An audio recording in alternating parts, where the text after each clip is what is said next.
आज के दिन का इंतजार सिर्फ दिल्ली कैपिटल्स के फैंस को नहीं बल्कि हर इंडियन क्रिकेट फैंस को है, क्योंकि आज ऋषभ पंत वापस क्रिकेट फील्ड में आ रहे हैं।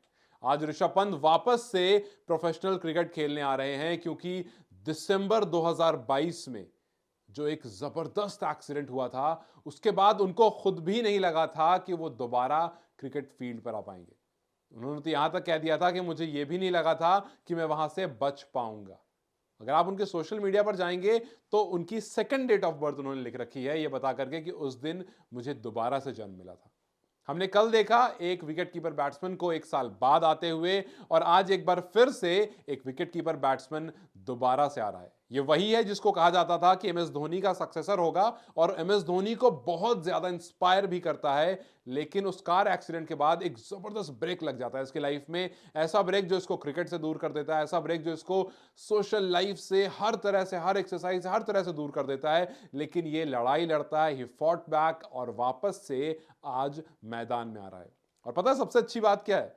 सबसे अच्छी बात यह है कि अगर आप ऋषभ पंत की पुरानी फोटोज उठा करके देखेंगे, मेरा मतलब है उस एक्सीडेंट से पहले की, तो आपको ऋषभ पंत थोड़ा चबी शायद दिखेंगे, जहां पर काफी बार लोग उन पर सवाल भी उठा देते थे। हालांकि उनकी फिटनेस पर कोई सवाल नहीं था, वो जिस तरह से मैदान में एज अ क्रिकेटर भागते थे उस पर कोई सवाल नहीं था। लेकिन कहने वाले उनकी फिटनेस को लेकर के या थोड़ा बहुत जो चबीनेस उनके अंदर थी उसको लेकर के सवाल उठाए थे। लेकिन अभी जो ऋषभ पंत दिख रहे हैं वो अपने उस टाइम से भी ज्यादा बेहतर दिख रहे हैं। मतलब मानो जो एक्सीडेंट हुआ उसके बाद उन्होंने कुछ इस तरह अपने ऊपर काम किया कि अब और निखर करके आ रहे हैं ऋषभ पंत। ये वही ऋषभ पंत हैं जिसके बारे में रिकी पॉन्टिंग ने पिछले सीजन में डगआउट में एक जर्सी टांग दी थी ऋषभ पंत के नाम पर। उस पर काफी विवाद भी उठा था, लेकिन उन्होंने दिखाया कि ये हमारे कैप्टन के लिए हमारा प्यार है।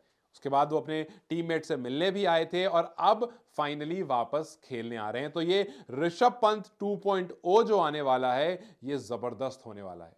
जबरदस्त इसलिए क्योंकि सालों बाद आ रहा है, जबरदस्त इसलिए क्योंकि शुरुआत में तो ऐसा लगा, पॉन्टिंग ने कहा था कि हाँ ऋषभ वापस तो आएंगे, लेकिन हम उनको बतौर विकेट कीपर नहीं देख रहे हैं, हम उनको बतौर कप्तान नहीं देख रहे हैं, हम उनको लाएंगे but as an impact player. और सबको यही लगा था कि Rishabh Pant as an impact player ही आएंगे, क्योंकि जाहिर सी बात है जब आप इतने टाइम बाद आ रहे हो, इतने बड़े एक्सीडेंट से रिकवर होकर निकल करके आ रहे हो, तो कहीं ना कहीं आपके फिटनेस वाला इशू होगा। उनकी कुछ वीडियोस भी आती थी तो उनके मूवमेंट्स को देख करके ऐसा लगता था कि he is not yet there. लेकिन यार इस बंदे ने बहुत मेहनत करी है। आखिरकार इसने अपने आप को क्लियरेंस टिकट दिलवा ही दिया एनसीए से। लगातार मेहनत करते करते रिकी पॉन्टिंग खुद कह रहे थे कि ऋषभ पंत काफी अच्छे शेप में दिखने लगे हैं। मतलब ये वही रिकी पॉन्टिंग जिन्होंने कुछ टाइम पहले कहा था कि हम इनको कप्तान नहीं बनाएंगे, हम इनको विकेट कीपिंग की जिम्मेदारी नहीं देंगे, हम बस चाहते हैं ये आए, अपने आप को अवेलेबल फील करें, बैटिंग करें, एंजॉय करें, और जितना मैच चाहते हैं उतना खेलें, और जैसे ही डिस्कंफर्ट होता है हम इनको रेस्ट दे देंगे।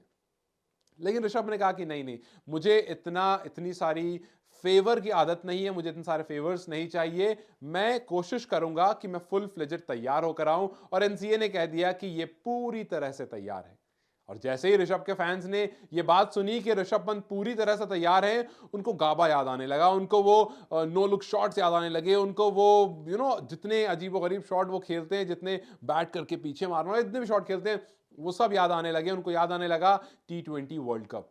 काफी ने यह भी कहा कि क्या इसका मतलब यह है कि Rishabh Pant T20 world cup में भी दिखेंगे? अमित शाह ने, सॉरी जय शाह ने यह बात कही कि अगर वो आते हैं तो हमारे लिए बहुत इंपॉर्टेंट एसेट होगा वो आदमी। अगर T20 वर्ल्ड कप में अवेलेबल होते हैं ऋषभ पंत, तो हमारे लिए बहुत बड़ा एसेट होगा। और सारी मार तो विकेट कीपर बैट्समैन की तो है। धोनी के जाने के बाद ऐसा लग रहा है कोई फिट ही नहीं हो पा रहा है। टेस्ट में ध्रुव जुरेल को देखते हैं हम, कहीं पर जितेश शर्मा को देखते हैं हम, उससे पहले हम ईशान किशन को देख रहे थे, केएल राहुल को देख रहे हैं, कुछ लोग संजू सैमसन को चाहते हैं। तो ये विकेट कीपिंग बैटिंग का ऐसा एक फाइट चल रही है आपस में कि भाई कौन आएगा आगे। लेकिन इन सब के बीच में राहुल द्रविड़ की वो स्टेटमेंट याद आ जाती है, जो कि फिलहाल इंडिया के कोच हैं, कि ऋषभ पंत जैसे ही फिट होते हैं वो ऑटोमेटिक एंट्री पा जाएंगे। रीजन ये है कि वो जब बाहर गए थे तो वो अपनी परफॉर्मेंस की वजह से बाहर नहीं गए थे, वो एक्सीडेंट की वजह से बाहर गए थे।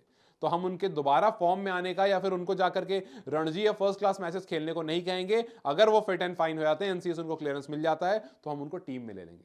लेकिन अब उससे पहले आईपीएल आ चुका है, अब उनकी परफॉर्मेंस भी मैटर करेगी। लेकिन लोग ये कह रहे हैं कि जी अगर ऋषभ वाकई फुल फ्लेजेड फिट हैं, विकेट कीपिंग अच्छे से कर रहे हैं, तो फिर इसका मतलब क्या ये है कि वो टी20 वर्ल्ड कप में भी आ जाएंगे?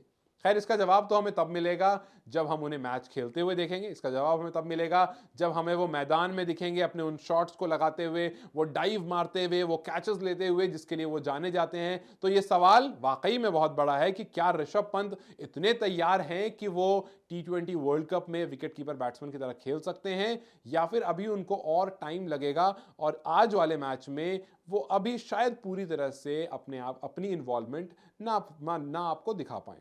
खैर, ये तो वक्त ही बताएगा, लेकिन अगर दिखते हैं तो ये जो बड़ा सवाल है ना कि विकेट कीपर बैट्समैन कौन होगा, शायद इसका जवाब ऋषभ पंत ही हो जाएंगे। खैर, आपको क्या लगता है कि आपको ऐसा लगता है कि ऋषभ पंत यहां से वापस आ सकते हैं और टी20 वर्ल्ड कप के लिए फिट हैं, या फिर अभी बहुत जल्दी हो जाएगी? हमें कम से कम 10-15 मैच, 10-15 नहीं तो एटलीस्ट 7-8 मैच देख लेना चाहिए डीसी की तरफ से, कैसी परफॉर्मेंस है, कैसी मूवमेंट है, कैसी फिटनेस है, उसके बाद जाकर के हम डिसीजन लें, क्योंकि हमारे पास लिस्ट में बहुत सारे विकेट कीपर बैट्समैन हैं जो अच्छी और अटैकिंग क्रिकेट खेल सकते हैं टी20 वर्ल्ड कप में नीचे आकर के, क्योंकि हमें एक मिडिल ऑर्डर बैट्समैन ही चाहिए, हमें लोअर मिडिल ऑर्डर बैट्समैन ही चाहिए। तो खैर, चलिए देखते हैं, तो वक्त ही बताएगा। लेकिन आपको क्या लगता है, अपनी राय मुझे कमेंट सेक्शन में जरूर बताएं। इस वीडियो को लाइक और शेयर जरूर करें और जाते जाते चैनल को सब्सक्राइब करते जाएं।